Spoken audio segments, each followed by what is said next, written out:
Hola chicos, ¿cómo están? Espero que se encuentren muy bien. Yo soy el Dr. Mijail y les doy la bienvenida al resumen de la sesión 2 que corresponde a síntesis de ácidos grasos. Vamos a comenzar. Primero con los puntos esenciales. La beta reducción, que es la vía inversa a la beta oxidación. Aquí vamos a dar inicio a la síntesis de los ácidos grasos. Inicia desde el metabolito de encrucijada acetilcoenzima. Recuerden que un metabolito de encrucijada puede alimentar a varias vías. El acetilcoenzima no solamente es el iniciador de Krebs, sino que también es pieza fundamental para la construcción de los ácidos grasos. El único ácido graso que formamos a través de esta vía es el ácido palmítico de 16 carbonos. Los humanos no somos muy buenos para crear otras variantes. La vía se lleva a cabo en el citosol, principalmente del hígado, que es el mayor productor de grasa de nuestro cuerpo, nuestros amigos los adipocitos, y la glándula mamaria durante el periodo de lactancia. La enzima reguladora de la vía es la acetilcoenzima carboxilasa, cuya actividad se ve promovida después de comer en presencia de insulina y es bloqueada por la hormona del ayuno, glucagón, y la del estrés agudo, adrenalina. Si bien la vía comienza con acetilcoenzima A, en realidad podemos considerar que originalmente proviene desde la glucosa. Siempre que el individuo ingiera grandes cantidades de carbohidratos, formará a través de la glucólisis y descarboxilación del piruvato acetilcoenzima A. Por lo tanto, si una persona desea bajar de peso, es necesario que reduzca la ingesta de glucosa. No es suficiente con simplemente dejar de consumir ácidos grasos. Muy bien. Como podrán notar, aquí tenemos un inconveniente. El acetilcoenzima A es un metabolito intramitocondrial, pero la beta reducción sucede en citosol. Recuerden que para sacar o meter cosas de la mitocondria utilizamos los llamados lanzaderas, sistemas de lanzadera. Así como lo vimos en beta oxidación, la lanzadera de carnitina, en beta reducción tenemos la lanzadera de citrato.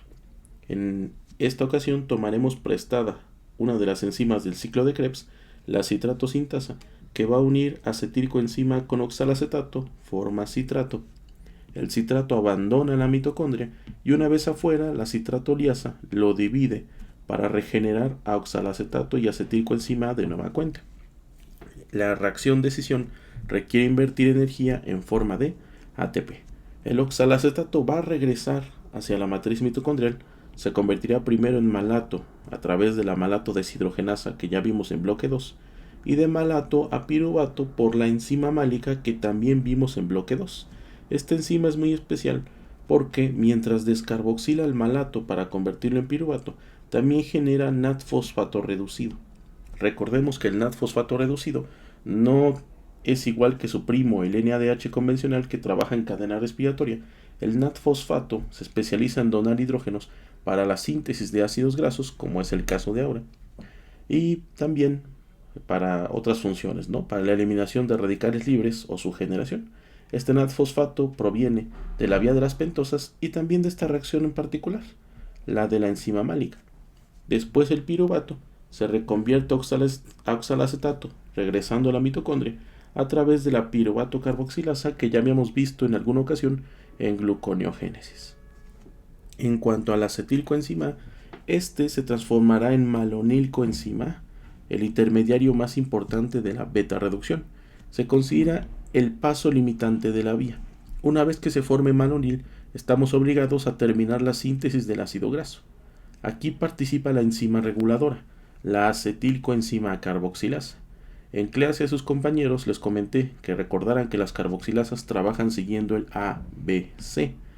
Invierten A de energía en forma de ATP, B de una vitamina llamada biocitina, que es la que usan para movilizar carbonos de un lado a otro, y la C que representa el carbono que se está agregando, en esta ocasión en forma de bicarbonato.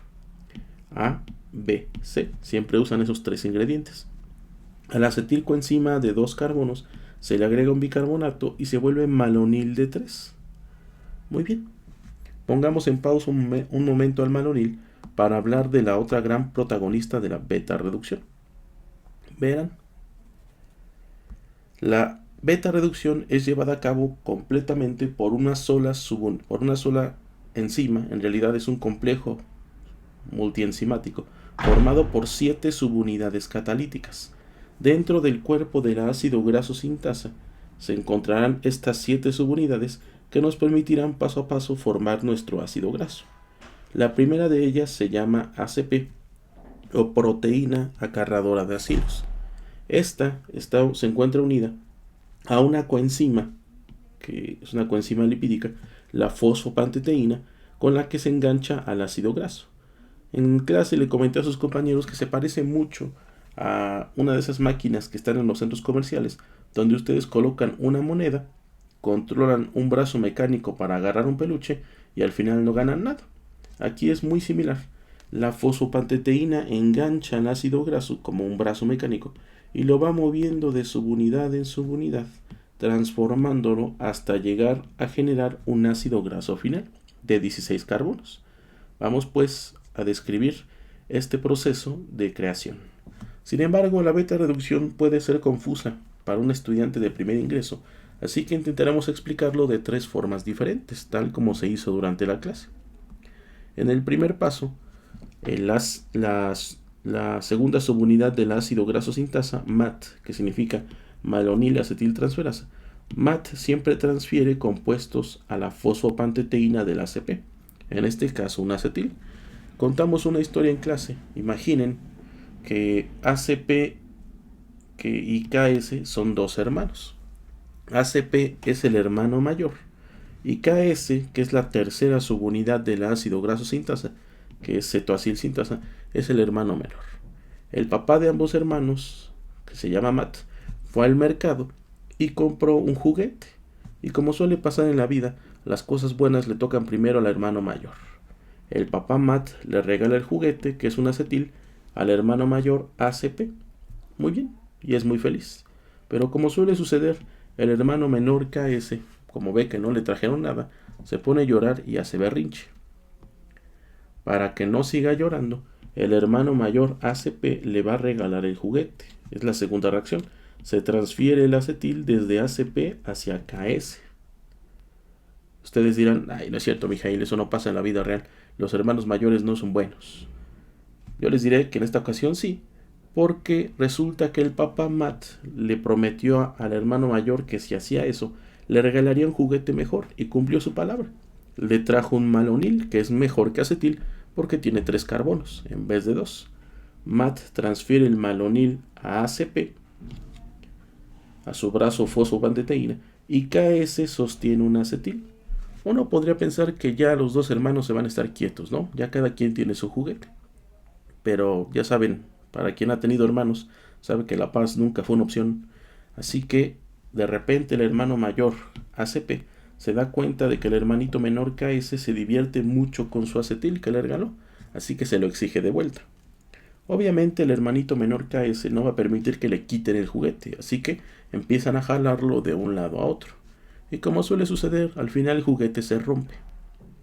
El hermano mayor gana porque es más grande, pero como el juguete se rompió, perdió un carbono en forma de CO2 y el hermano mayor une lo que quedó del acetil con su malonil. Recuerden que malonil tiene 3 carbonos y acetil 2. Unidos deberían dar un compuesto de 5 carbonos. Pero como se perdió uno en forma de CO2, pues simplemente mide 4. Tenemos acetoacetil unido a ACP. KS dice, así no me llevo, vas a ver con mamá. Se va corriendo y todo lo que pase a continuación involucrará a ACP. Este fue el paso de condensación. A partir de este momento someteremos al compuesto a 3 reacciones sucesivas. La primera es una reducción. NAT-fosfato es el donador de hidrógenos, como corresponde al metabolismo de lípidos, y la cuarta subunidad enzimática cataliza esta reacción, KR, cetoacilreductasa. Acetoacetil se transforma en hidroxibutiril. Posteriormente, una deshidratación, la quinta subunidad del ácido graso sintasa, deshidratasa, elimina una molécula de agua y el hidroxilo se convierte en transbutenoil. Posteriormente volvemos a donar hidrógenos, aparece otra vez NAT-fosfato, la sexta subunidad del ácido graso sintasa ER-enoil reductasa reduce a transbutenoil para convertirlo en butiril de 4 carbonos. Pero mencionamos nosotros que queremos hacer un ácido graso de 16, no de 4. Parece que hemos hecho muchas reacciones y no avanzamos realmente de forma importante. Sin embargo, la beta oxidación se parece a la beta reducción. Si ustedes recuerdan, la beta oxidación repetía sus reacciones una y otra vez, y aquí sucede lo mismo. Vamos a repetir todo desde el segundo paso. El butiril será transferido a KS, ACP quedará vacío, recibirá un malonil. Luego el malonil de 3 carbonos se fusionará con el butiril de 4 y dará un compuesto de 7. Pero como durante la unión se pierde un carbono en forma de CO2, medirá 6. Después a reducir, deshidratar y reducir, y volvemos a pasarlo a KS. Se podrá decir que por cada vuelta de beta reducción, el ácido graso va creciendo de 2 en 2 carbonos, hasta que alcance su longitud final de 16.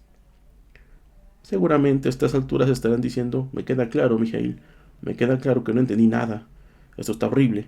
Recuerden que íbamos a hacerlo de 3 formas diferentes, esta fue la primera. Para el segundo intento, vamos a cambiar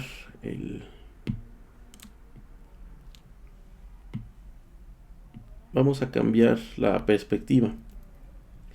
Imaginen que aquí está el ácido graso sintasa y sus brazos, ¿no? Los dos hermanos, ACP y KS. En la primera reacción transferíamos un acetil hacia ACP y luego se lo pasábamos al hermanito KS, ¿no? Porque hacía berrinche. ACP quedaba vacío y procedíamos a darle un malonil. Después los fusionábamos. El malonil de 3 con el acetil de 2 daría 5, pero durante la unión se pierde un carbono en forma de CO2, así que solo queda uno de 4, ¿no? Y después reducimos, donamos hidrógenos con fosfato. Luego deshidratamos, eliminamos una molécula de agua. Y luego volvemos a reducir. Hecho esos 3 pasos, lo volvemos a pasar a KS. ACP queda vacío y recibe otro malonil. Fusionamos. El compuesto de 4 con el malonil de 3 daría 7, pero siempre se pierde un carbono en forma de CO2, así que mide 6. Reducimos, deshidratamos, reducimos otra vez y lo regresamos a KS. ACP queda vacío y recibe otro malonil. Fusionamos. El compuesto mide 6 y malonil 3, 9, pero durante la condensación se pierde un carbono en forma de CO2, así que mide 8. Reducimos, deshidratamos, reducimos. Transferimos a KS otra vez y repetimos. Pasamos otro malonil a ACP y combinamos. ¿Me doy a entender? Esto se repite una y otra vez. El ácido graso irá creciendo de 2 en 2 carbonos hasta que alcance los 16. Una vez que cumpla los 16 carbonos de longitud, aparecerá la séptima subunidad del ácido graso sintasa, tioesterasa. Separará el ácido graso de la fosfopantedrina y este será libre para participar en la formación de triacilgliceroles para almacenarse o quizás en la construcción de fosfolípidos. Es curioso señalar, noten cómo el ácido graso va creciendo de abajo hacia arriba.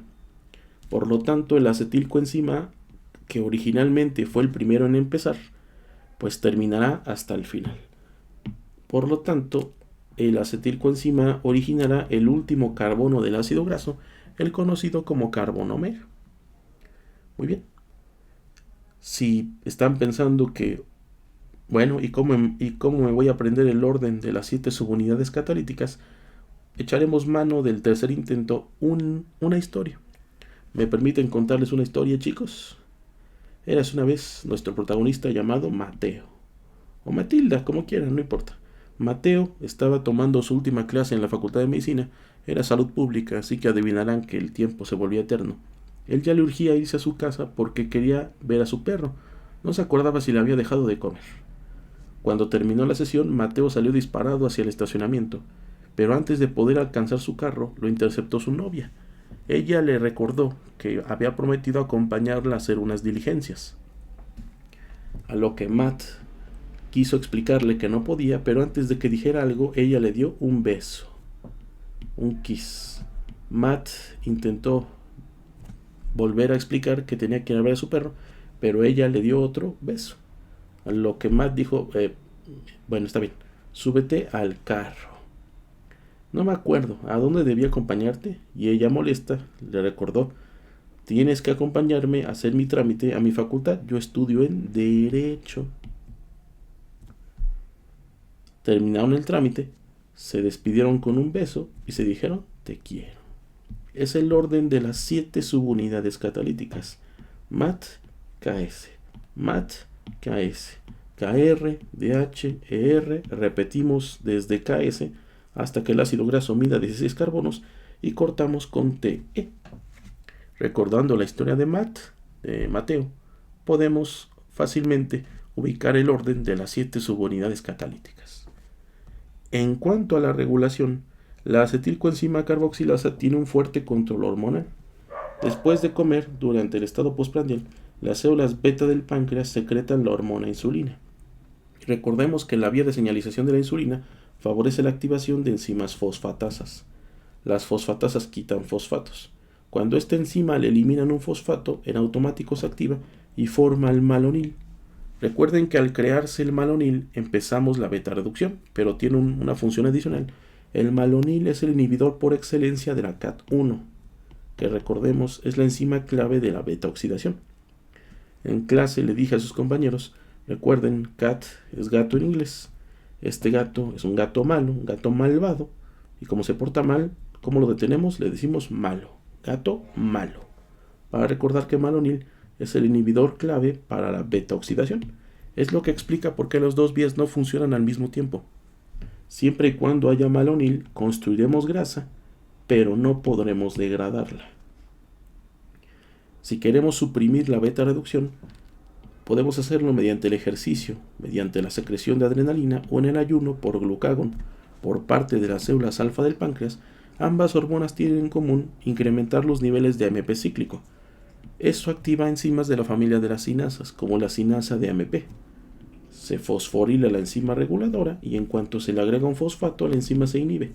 No se forma malonil, no creamos grasa y la beta oxidación es libre para comenzar a degradarla. Si queremos perder peso, no hay de otra, hay que inhibir la beta reducción.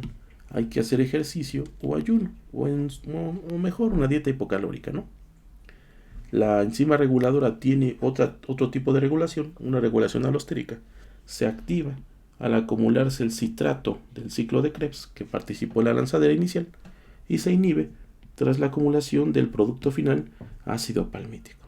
Bueno, aquí en su forma activada, ¿no? Muy bien. Los humanos solo podemos crear un ácido graso de 16 carbonos mediante beta reducción. ¿Qué pasa con los ácidos grasos insaturados? Podemos utilizar el palmítico y crear algunos insaturados a partir de él, pero lo cierto es que estamos muy limitados. La mayor parte de los ácidos grasos insaturados son esenciales. Hay que conseguirlos de la dieta. Recuerden que los humanos estamos condenados a ingerir a otros organismos para obtener aquellos elementos que no podemos crear por nuestra cuenta. En particular nos interesa el ácido graso omega 6 linoleico y el omega 3 linoleato. El linoleico porque es precursor del ácido araquidónico, un ácido graso insaturado de 20 carbonos con 4 dobles enlaces en el carbono 5, 8, 11 y 14. Este araquidónico es el padre de los eicosanoides, un grupo de moléculas importantes para la función del sistema inmune. Se llaman eico pues porque provienen de un compuesto de 20. Ico significa 20. En condiciones normales, el ácido araquidónico forma parte de los fosfolípidos de membrana, pero cuando una célula sufre daño como consecuencia de un traumatismo, una quemadura o la invasión de un agente infeccioso, se activa la fosfolipasa 2, se separa al ácido araquidónico de los fosfolípidos y este ácido araquidónico es empleado para la creación de eicosanoides. Si es sometido a la prostaglandina sintasa, se convertirá en las prostaglandinas. Por favor, visualicen la estructura de una prostaglandina. Las prostaglandinas median la inflamación, median todos los fenómenos vinculados a la inflamación. Causan vasodilatación, llega más sangre a la zona dañada, se pone de color rojo, se hincha por la acumulación de agua y también sensibilizan a los nociceptores que son encargados de la percepción del dolor. Inclusive, cuando las prostaglandinas se acumulan en hipotálamo, generan la fiebre asociada pues a la inflamación. Entonces, a todas luces, las prostaglandinas son los responsables de esos síntomas tan molestos para los pacientes. Por esa razón, los farmacólogos desarrollaron unos medicamentos supresores de su síntesis. Se pusieron a investigar y resulta que la prostaglandina sintasa tiene dos subunidades catalíticas, una subunidad peroxidasa y una subunidad ciclooxigenasa COX. Los medicamentos de la familia de los antiinflamatorios no esteroideos son inhibidores de la COX. Si se suprime esta subunidad, no hay prostaglandinas, desaparece la inflamación, reduce el dolor y adiós fiebre. Una maravilla. Pero recuerden que en el mundo de la medicina, cuando algo es muy bueno, siempre hay un precio a pagar, ¿no? ¿Cuál es el problema de los AINES? El problema es que resulta que la ciclooxigenasa tiene variantes. Está la COX-1, que se considera constitutiva y que está en múltiples células. La COX-1 genera prostaglandinas que poco tienen que ver con la inflamación, que cumplen otras funciones, como la prostaciclina PEGI, que realmente favorece la vasodilatación, inhibe la agregación plaquetaria, es decir, se opone a la coagulación. La prostaciclina mantiene a raya a la coagulación para que no se salga de control. La prostaglandina F, encargada de inducir vasodilatación renal, y la prostaglandina E, que regula la calidad del moco gástrico y la contracción del músculo liso del útero. Al dar AINES de forma crónica, se inhibe la ciclooxigenasa 1 y se pierden estas prostaglandinas, lo que explica el principal efecto adverso asociado al consumo de AINES de forma prolongada, que es la pérdida de producción del moco gástrico. Sin esa barrera protectora, el ácido clorhídrico lastima la mucosa y se produce gastritis por medicamentos, que luego se puede complicar con una úlcera que se perfora, ¿no? Además, hay más evidencia que quizás el uso prolongado de AINES puede favorecer el daño renal a largo plazo. Por esa razón, los farmacólogos siguieron investigando y en la década de 1990 el mundo conoció a Nirvana y a la familia de medicamentos de la familia de los COXIB, que eran inhibidores selectivos de la ciclooxigenasa 2, que es la variante que se activa, es inducible por daño y que genera las prostaglandinas inflamatorias. Como los COXIB solo inhiben a la variante inflamatoria, acuérdense, se activa por daño. De daño, es la que produce prostaglandinas vinculadas al dolor, al daño. Como el COXIB inhibe la variante 2 que genera prostaglandinas vinculadas al daño, deja en paz a la 1. Mantenemos la producción de las prostaglandinas benéficas. Todo parecía miel sobre hojuelas, todo maravilloso. Pero llegó la década del 2000 y los médicos empezaron a reportar que el uso de medicamentos COXIB se asociaba a daño cardiovascular. Se tuvo que poner en una balanza qué es preferible, gastritis por medicamentos de los AINES o daño cardíaco por los COXIB. Obviamente, el daño cardíaco es inaceptable. Aunque la farmacéutica creadora de los COXIB intentó ocultar la información, intimidar a cualquier persona que intentara divulgar lo que se había descubierto, ya saben cómo son de mañosas las farmacéuticas, ¿no? Sin embargo, la verdad salió a la luz y tuvo que prohibirse el uso de medicamentos COXIB. Esa farmacéutica se fue a la quiebra por intentar vender un medicamento que era dañino. La demandaron y valió. El único miembro de la familia COXIB que permaneció con vida fue Celecoxib, al único que nunca se le pudo demostrar su asociación al daño cardiovascular. Existen otros medicamentos antiinflamatorios. Si estos se llaman AINES, tiene que haber entonces unos antiinflamatorios esteroideos. De hecho, los esteroides son los antiinflamatorios por excelencia. Son capaces de suprimir la inflamación de forma espectacular. Miembros de esta familia son prednisona, pexametasona, dexametasona, betametasona, fluticasona. Es porque son medicamentos derivados del colesterol, en particular derivados del cortisol, que presenta esas funciones supresoras del sistema inmune. ¿Por qué son tan buenos reduciendo la inflamación? Porque de las tantas funciones de los esteroides está la de inhibir a la fosfolipasa 2. Recuerden que esta es la enzima que liberó al ácido araquidónico. Si nunca lo libera, no hay ningún eicosanoide y no hay inflamación. Sin embargo, tienen su gran pero. Se debe tener mucho cuidado con el uso de esteroides. Su uso prolongado puede provocar daño renal, puede alterar el eje de regulación endocrino, lo que da lugar a enfermedades como el Cushing, ¿no? Además de que provoca una inmunosupresión que puede comprometer al paciente en caso de que presente una enfermedad infecciosa. Es el dolor de cabeza de los dermatólogos, cuando los pacientes se untan cremas con esteroides en lesiones infecciosas y las complican ellos solitos, o aquellos médicos que cometen actos aberrantes como dar un esteroide para una faringoamigdalitis infecciosa, chicos. Cuando un AINES es más que suficiente. No cometan ese tipo de barbaridades, por favor. Ustedes vienen de la Facultad de Medicina, tienen que hablar bien de ustedes, chicos. No cometan esas tonterías. Muy bien. De las prostaglandinas también se pueden crear los segundos eicosanoides, los tromboxanos. A través de la tromboxano sintasa de las plaquetas, las prostaglandinas se vuelven tromboxanos. Noten la diferencia estructural, por favor. Aquí tenemos un ciclopentano. Aquí el anillo contiene oxígeno. El tromboxano favorece la agregación plaquetaria y la vasoconstricción. Promueve la coagulación, pues.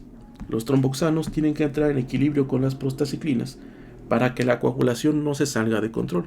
Los tromboxanos la favorecen, las prostaglandinas la bloquean. Es muy fácil que la coagulación se pierda su control. Y esto nos es de utilidad para entender un fenómeno al que le temen los infectólogos, que es la sepsis. En la sepsis, una bacteria se ha diseminado por todo el cuerpo provocando inflamación sistémica. Si se inflama por todo el cuerpo, si ocurre inflamación por todo el cuerpo, hay prostaglandinas por todos lados y se empiezan a crear tromboxanos en exceso. La coagulación se sale de control y el paciente está en peligro de empezar a formar microtrombos que den lugar a infartos en múltiples tejidos, lo que compromete su vida. La coagulación vascular diseminada, ¿no? Por eso es que, bajo ninguna circunstancia, la inflamación se nos tiene que salir de control. Otro medicamento que tenemos que mencionar aquí es de la familia de los AINES, el ácido acetilsalicílico, que fue el primero en ser diseñado por Bayer. Seguramente ubican a muchos de estos compuestos antiinflamatorios no esteroideos, los han tomado desde que eran pequeños: naproxeno, diclofenaco, ketorolaco, ibuprofeno. Todos ellos hacen lo mismo, todos inhiben la ciclooxigenasa para evitar la formación de prostaglandinas. Los cardiólogos sugieren dar aspirina, que es el nombre comercial del ácido acetilsalicílico, en bajas concentraciones para inhibir la creación de prostaglandinas en las plaquetas. Como ellas no tienen núcleo, no pueden reponer la enzima inhibida por la aspirina y por lo tanto no crean prostaglandinas, ya no forman tromboxanos y entonces se puede controlar su coagulabilidad. Esta recomendación en particular es para los pacientes con alto riesgo cardiovascular o que ya presentaron un infarto previo. Aquí también vale la pena mencionar el caso de Pfizer. Pfizer ansiaba pues del dinero que había generado Bayer tras el descubrimiento de los AINES y le pidió a sus farmacólogos que crearan un medicamento que pudiera evitar la gastritis medicamentosa por el uso crónico de AINES. Lo llamaron misoprostol. Era un análogo, un clon de la prostaglandina E2. Si el paciente tomaba AINES y misoprostol, como se parecía a la prostaglandina E2, seguiría produciendo su moco gástrico y no desarrollaría gastritis. Una buena idea. El problema es que esos farmacólogos no sabían que la prostaglandina E2 también inducía la contracción del músculo liso del útero. Por tanto, todas aquellas embarazadas que ingirieron el misoprostol iniciaron trabajo de parto. Los pobres farmacólogos le dijeron: señor Pfizer, perdónenos, nuestro medicamento hay que sacarlo del mercado porque induce abortos. Pero ya saben cómo son las farmacéuticas, son bien mañosas, no saben perder, y dijeron: no pasa nada, ahorita vemos qué hacemos. Y le dieron misoprostol a los ginecobstetras para inducir el trabajo de parto. Resultó de utilidad en aquellas embarazadas que presentaban sufrimiento fetal. Van a aprender en embriología que el sufrimiento fetal es una condición en la que el niño deja de recibir oxígeno a través de la placenta. Es una urgencia, hay poco tiempo. Si no saco al niño rápido de ahí, la falta de oxígeno va a provocar que desarrolle parálisis permanente. Entonces, si doy misoprostol, se contrae el útero, se expulsa al niño y ya afuera puede respirar con normalidad, ¿no? También misoprostol encontró un sitio como inductor del aborto por la vía legal. Recuerden que como médicos tienen una obligación, chicos. Dejen a un lado sus preceptos morales, lo que crean que está bien o mal. Si su paciente viene con dudas con respecto a este medicamento, tienen que aclarar todas las preguntas que tenga. Tienen que darle la información que necesita para que no haga tonterías. Porque si ella ya decidió iniciar, ella ya tomó su decisión y no sabe cómo administrar el misoprostol, pues podría presentar efectos adversos inesperados, ¿no? No es lo mismo dar misoprostol en las primeras semanas del embarazo a darlo en los últimos meses. Hay que tener cuidado, ¿no? Muy bien.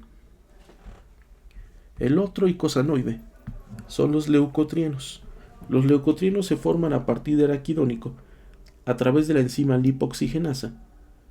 Los leucotrienos también participan en la inflamación, pero desde otro tipo de funciones.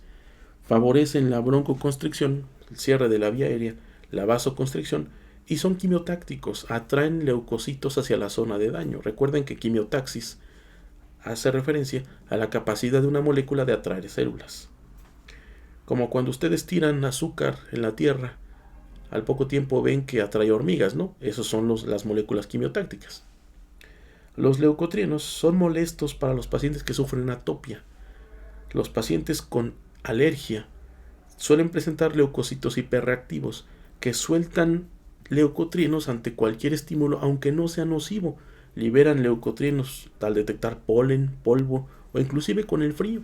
Al liberarse leucotrienos de forma indiscriminada, se cierra la vía aérea, se induce inflamación y el paciente tiene muchos síntomas molestos asociados a eso, además de la dificultad respiratoria.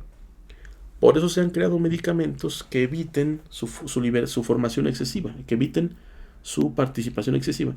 El caso de Sileutón, que es el inhibidor de la lipoxigenasa, la enzima que los crea, o Montelukast y Safirlukast, que inhiben el receptor que detecta los leucotrienos. Si no se unen a su receptor, no cumplen sus funciones. Observen que a diferencia de prostaglandinas y tromboxanos, la arquitectura del leucotrieno no incluye ningún anillo. Tengan cuidado con su diferenciación estructural, chicos. Existen otro tipo de eicosanoides, prostaglandinas muy curiosas, que vinieron a cambiar nuestro entendimiento de esto, los derivados del omega 3, del alfa-linoleato. Tenemos aquí a EPA y DHA.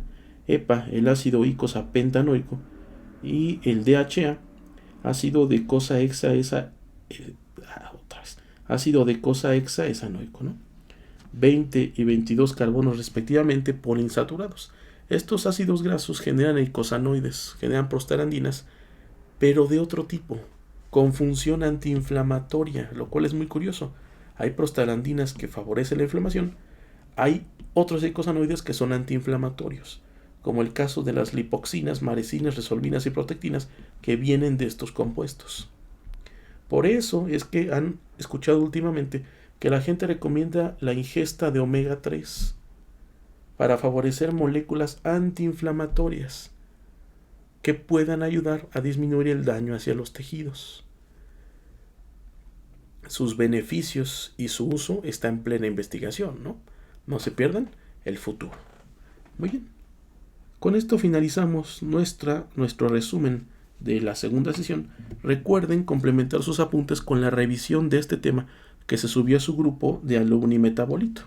La revisión contiene información adicional a la vista en clase, cosas que les pueden preguntar en su departamental. Recuerden complementar con reforzar conocimientos con las evaluaciones rumbo a su examen departamental. Y por mi parte sería todo, chicos. No se pierdan nuestro próximo capítulo, nuestro siguiente resumen. Nos vemos en la próxima.